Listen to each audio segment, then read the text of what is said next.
Not everybody has access to childcare. Not everybody has support. I definitely feel like it impacts a lot of the students who have kids. Last semester, I had an in-person class, but I had to drop it just because I didn't have childcare. Finding childcare can really be a challenge, particularly for students. It's certainly not guaranteed on every campus nationwide. Unfortunately, what we have seen over the last 5 or so years, exacerbated by COVID, is that a number of campuses have actually had to close their childcare facilities because of the cost barriers.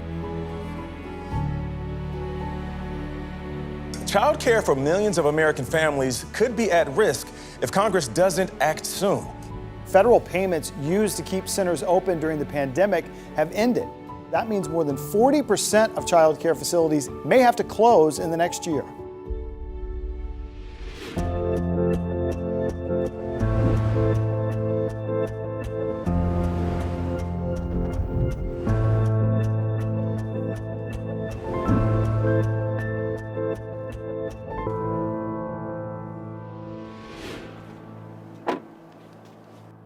I drop my son off at daycare, and then I go to work.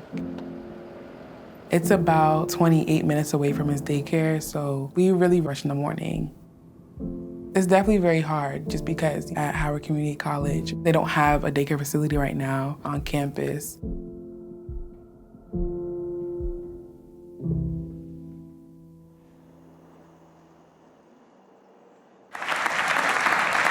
All right, well, thank you so much. This is truly a humbling experience to be part of this community. We have work to do to realize an equitable future. I promise to give my all to this community as our lives and our nation depend on it. Thank you.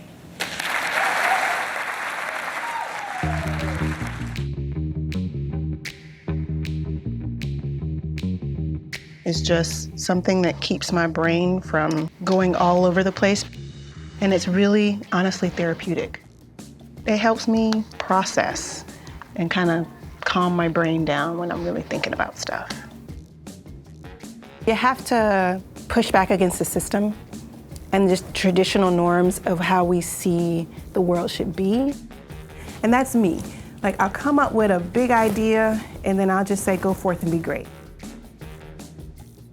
R2-D2 is like, skeleton is here.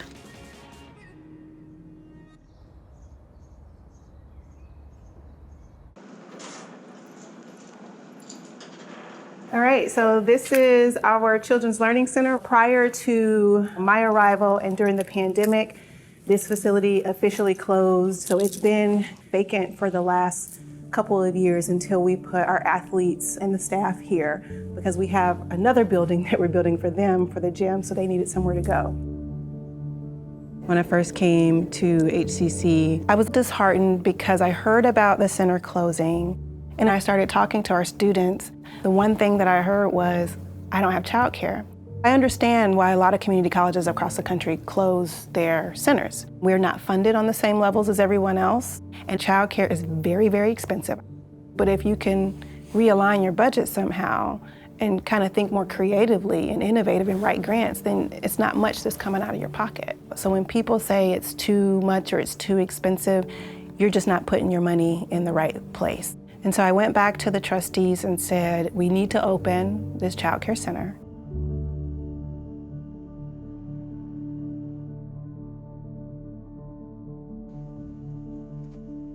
Good morning, everybody. I know we're working on the application together.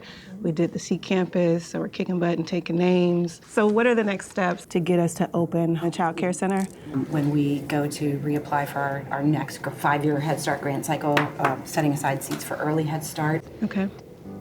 Head Start has been around since 1965. It is the national funded program that provides child care services. One of the great things about Head Start is that it's free for the children and families that are enrolled.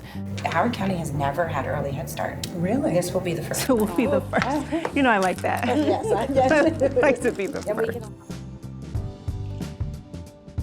Hi, I was just calling you guys to let you know that I'm bringing Amir now. I'm on my way. I dropped him off at my aunt's house, and my 2 little cousins are the ones who are watching him. Mommy, you go to school? Remember? I want to go to school too. Oh, you want to go to school with me? Yeah. Yeah, you want to hold your backpack? No, I want to put my backpack on. Okay, I'll put it on for you. Here.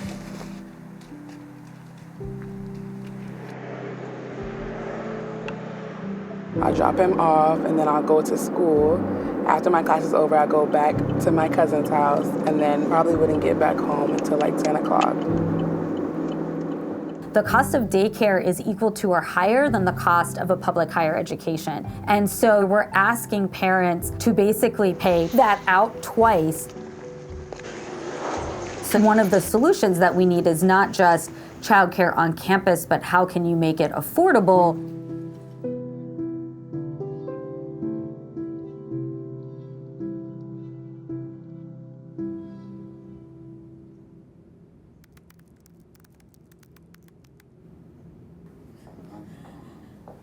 Good morning. Good morning. Good morning. Well, welcome everyone. We're here to talk about kids on campus. So the Association of Community College Trustees is partnering with Head Start to help create the Kids on Campus project to bring more Head Start centers to community college campuses. There actually are Head Start centers on community college campuses, just not a ton of them. And so that kind of led to this whole light bulb moment. Which colleges or Head Starts or maybe even regions are interested in collaboration? So actually Victoria and I were speaking, so we had a huge amount of interest right after the Washington Post piece came out. One of those is in New Jersey, and we know that's caught the interest of some of the state representatives in New Jersey. And then we had Wake Technical College, Long Beach City College was another one, Dr. Munoz, and I actually was out in Long Beach and met with them around how can they utilize this project, and they have a couple of vacant infant care rooms where they could bring in early Head Start. It is our goal for the Kids on Campus project to make Head Start and community college partnerships ubiquitous nationwide. Steve, do you want to talk a little bit about what we're specifically looking for on campuses that we hope to be the first ones out of the gate? You know, we connected with Howard Community College, Dr. Willis. You know, Howard had a center that closed. They've already been in communication, so they already have an infrastructure there. They have a president who is definitely on board, so they have leadership involvement, and they're actively working. So they have all these pieces ready, and this project would allow them to add that final thing. So they're like almost to the finish line. This is my favorite space on the campus, just because of the labor of love it took to put it together. This is a space just for kids. I remember being a student parent myself. I went to Florida A&M University a year early from high school. I got an early admissions scholarship, and I get pregnant. First year right into college. I remember having to deal with childcare issues, the times when I have to bring my kid to campus, and have her sit somewhere so that she's not disturbing. And I was invisible. I just felt like nobody really saw me. I brought my little Imani in here, and sometimes I can't get her out. So the broader vision over the next year or so is to at least have some version of this in each of our major classroom buildings. When I had my kid in 2004, no one was talking about children's learning centers and grants to support student parents. I'm a college president, and I still pay student loans today because I had to pay for childcare. I try to put myself in the shoes of our students every day to say, well, how does this policy or how does this procedure or how what we're going to do impact the people that we're here to serve?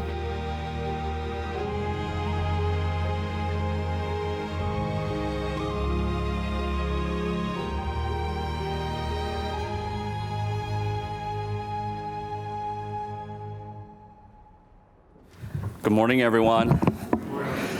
Last year, we heard from colleges around the country about the challenges of running a child care center on campus.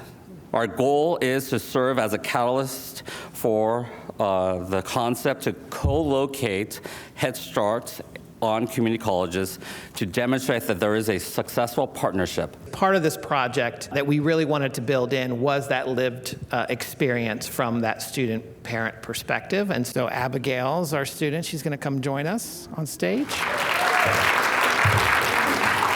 Hi, everyone. My name is Abigail, and I am a single parent. I currently attend HCC, and I'm proud to say that I will be graduating with my associates in May. Childcare on campus is just very important. I know so many single parents who just want to go back to school but are not able to just because they just don't have the time. They're not able to find someone to watch their kid. So I definitely feel like having a childcare center on HCC would definitely motivate many single parents to go back to school and just create a better life for them and their kids. Dr. Willis, if you could share very briefly what some advice might be to someone who wants to get in and create these partnerships. Be like Nike and just do it. I just tell my staff, this is what I want, go make it happen. And next thing I know, we applied for the C Campus grant. We had the support of our organization and our local Head Start, and then our county executive and other administrators on campus. And so we hope to be opening our center in August of 2024 after closing it during the pandemic. I didn't know that she was a student parent until today. So just knowing that, she understands what I'm going through and that she's trying to make a change within our school community to better help student parents, it just makes me feel really good about what the future could be like for other student parents when the time comes. All I care about is how we can help you make it to your goal. And I remember who I was when I was 19 and pregnant and having to raise a kid by myself. Everybody's path is different. And if we can remember that and value the road that they take, because each one of them have a dream, and my goal is to meet our students where they dream.